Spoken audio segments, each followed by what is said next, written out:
back to PAX East 2015, powered by Twitch. Ladies and gentlemen, it's the moment that we've all been waiting for. Probably the highlight, I think, of the stream today. I know I've been waiting for this. Yes. I'm fanboying out pretty hardcore right now. Ladies and gentlemen, Ken Levine has joined us on the Twitch stream. Yeah, say hello, everybody. Hey. Yeah. Hey. So, how you doing? Did you now? Were you at GDC just now, or did you fly out to GDC this year? No, I don't go to GDC often. Really? I'm very lazy. Extremely lazy. I went last year, and I gave a talk about the new game. But this time I was just gonna stay home and work, which is what I usually do. See, that's cool. I think you're one of those guys that you kind of like. You stay home, you and then you put your work out there. Just kind of let it speak for itself, kind of thing. Yeah. I think that and so I've done a couple talks there, but generally, I'd rather I usually spend the time working. Yeah. And wow. for those of you who need to put a face in to an idea, the writer and creator of the BioShock series, yes. like BioShock 1 and BioShock Infinite were your brainchild. Well, yeah, I mean, children. The initial, I was sort of like the director. There you go. Think of a film and the writer and director. Sure. But there were lots and lots of people who contributed amazing things. Oh, absolutely, totally. But that like the story is what drew me personally into the world of Rapture and the world of Columbia and that kind of stuff. Yeah, definitely. And that's because your original background was more like film, right? Because you were. Yeah. I sort of came up. I think the reason I got in the games industry is I'd been a screenwriter, a failed screenwiter in Hollywood, and but I had done some work. I did a screenplay for Paramount of this like romantic comedy that was terrible. If I was aware when you say romantic comedy, doesn't that kind of conjure up terrible in your head? I was so not the guy to write that, and I did. It was actually a romantic comedy for. Do you remember the Christian music star Amy Grant? Oh yeah. Yeah, it was to make her a star. A romantic. You wrote the vehicle rom-com for Amy Grant. Amy Grant, like this little Jewish kid. They tapped her right, and I needed the money, so I did it, but it didn't go well, and so I sort of failed. I sort of got out of it, and then I thought I was sort of not going to be a creative person, and then like almost 10 years later, I was approaching 30, and I saw an ad for a job to be a game designer. I didn't even know what that really was. Yeah. And got back into games. So it sort of led me there indirectly. I don't think I'd be a game designer if I hadn't been a screenwriter. Yeah. You can definitely tell like story and just like the emotional connection with characters very strong. Like with the BioShock series. Now you're not, like you said, like you're not resting on your laurels right now. You're working on a new project. Yeah. After you kind of dissolved Irrational Games down, and you're working with a very core, close team of people. Is there anything you can kind of tell us about the new game you're working on? Yeah, so I gave a talk about a GDC last year, and basically the core idea is, can you make narrative, like real characters, real dialogue, meaningfully, substantially replayable? So when you finish the game, like you were telling me earlier, you finish Infinite, and you want to go right back in. Was that you telling me that? I'm really old. I 100%ed all of the games. Okay. Yeah. But you go back, it's still sort of the same story, but you had a different perspective on it, maybe. Oh yeah. But the new game is really like, you go and you play it, and like 10 minutes later, you fail, and then you come back in it, and you realize you could have gone really, really left instead of right, up instead of down, and the characters would react appropriately. We think of it as, and to do that, we actually had developed, and I outlined the system in the talk, much more of a game designer approach of a systemic design, almost in the same way they had to develop a systemic design for the guns in Borderlands, right? Yeah. They had to come up with a system that supported how it generated that content. Right. We will write a ton of content, a ton of writing, but how it plays out and when it plays out and where it plays out will be generated by the sort of game systems design. And we're really excited about it because it will change if we succeed, and that's a big if, right? We could totally fail. Yeah. And next year you'll be doing this from my grave. Yeah. And and you'll be shame about that Ken Levine guy. Yeah, right. But I think it can be a very different paradigm for how you do story games. Well, strictly unique to something only games can do. Yeah. I just picture like a timeline. Like like Back to the Future where you see that and then it like shoots off. Yes. And then it shoots off and then it shoots off and then like all these generated, outcomes and endings. Like you might miss the guy that you're supposed to talk to the first time around. You have to come back and do these 3 choices in this manner to get to, Right. The idea is that instead of having like, BioShock, which really only had really a couple of narrative game states it could be in, you have, or a Mass Effect, where you could have hundreds of game states. This is like X to the Y states, where you actually have a geometric progression of the amount of states you could have. Now, that's a real challenge in figuring out how you build a system that supports that, but that's what we've been doing. We actually have a board game now that actually works, that you can play and allows you to experience that game system. Oh. It's very crude. We're thinking about getting it out to showing it to people. I was just going to say, like, where is it and how much can I buy it? The first step will be like just using it to just mention it to people. We'll probably make an actual board game out of it at some point and sell in our store. But I'd just love people to get fans to have their hands on it and see how the system works before they have to shell out money for, I want them to believe in the system before they have to shell out money for an actual game. Yeah. Wow, that is really nice to hear. Yeah, I also love hearing that you use like a board game kind of setup as sort of like a demo, to see if like a system could work like that. Yeah. For like a module type story based game. Well, it's really fun. I had my boss come in the other day, and Take-Two is really hands off. So Carl came in the other day, and he's not a hardcore gamer by any stretch of the imagination, but he played the board game, and I was like, oh my god, Carl's like captain of the swimming team. He's gonna play a board game. He's gonna like give me a wedgie in the bathroom.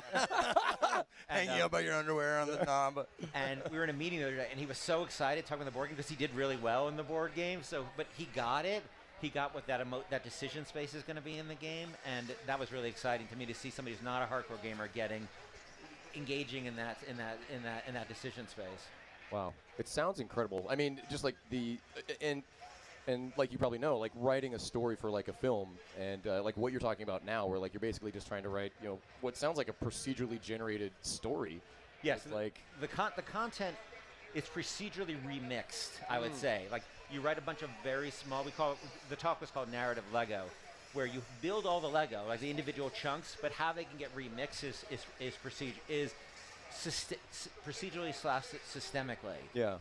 So for people who have a rudimentary intelligence like myself, like you take like you can make a boat or you can make an airplane with these Legos, like the same pieces. But we will write and produce the primitives, and the rules for how they get put back together based upon the player's action. Okay. And I think it could be really cool. Then of course we're developing the world, and and I talked about being a sort of a science fiction open world-ish kind of small open world that's on the scale of a Mordor rather than a WoW. Yeah. Right. So it's exciting. And the general like over feel of the environment is so important. Like when you walked into Rapture, you got like a definite like all around you claustrophobic, like Man was saying earlier, like claustrophobic feeling. When you shoot into Columbia, it's a completely different feel, but it's all encompassing though, and I think that is extremely important that it has a feel, a specific thing you can feel about it. Well, world building, we sort of discovered that by accident when we made System Shock 2.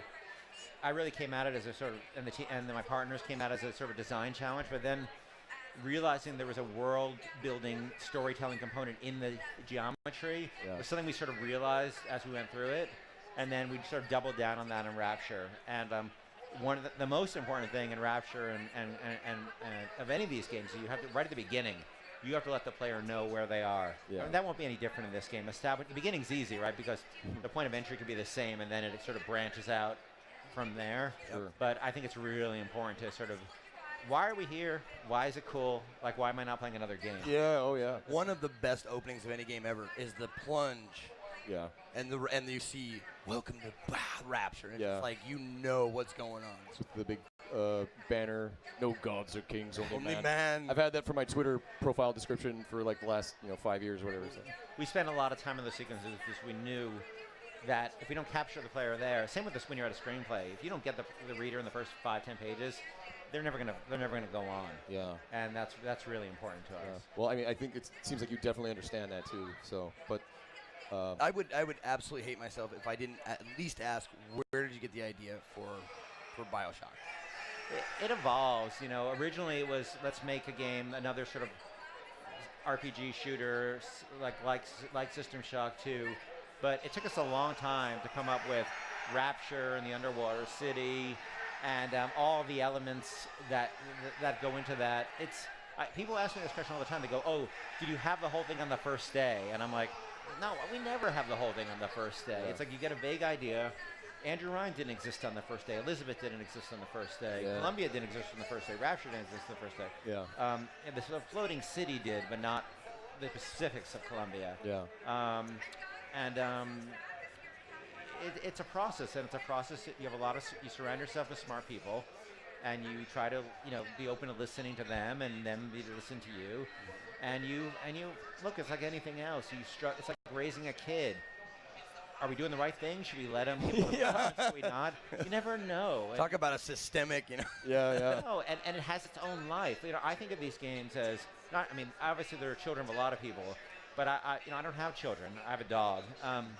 And I think of them as besides my dog, I think of the games as my children. Yeah. And I have that relationship with them. And some of them had harder childhoods, had their terrible twos. Yeah. Problem children, yeah. And some of them a little easier, and some of them, I think turned out better. Some of them turned out worse. But they're all my children, and I'm sure the team feels the same way to look back on these things. Well, I certainly hope that this child that you're working on right now grows up to be, strong, healthy person or game, whatever. But unfortunately, we've run out of time. Ken, this 15 minutes just blew by.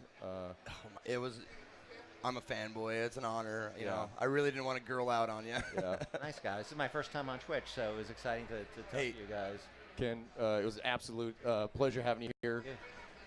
Thank you. Thank you so very much. We're going to be right back with more awesome content here on the Twitch live stream coming to you from PAX East 2015. For now, let's just run some ads or something. We'll be right back.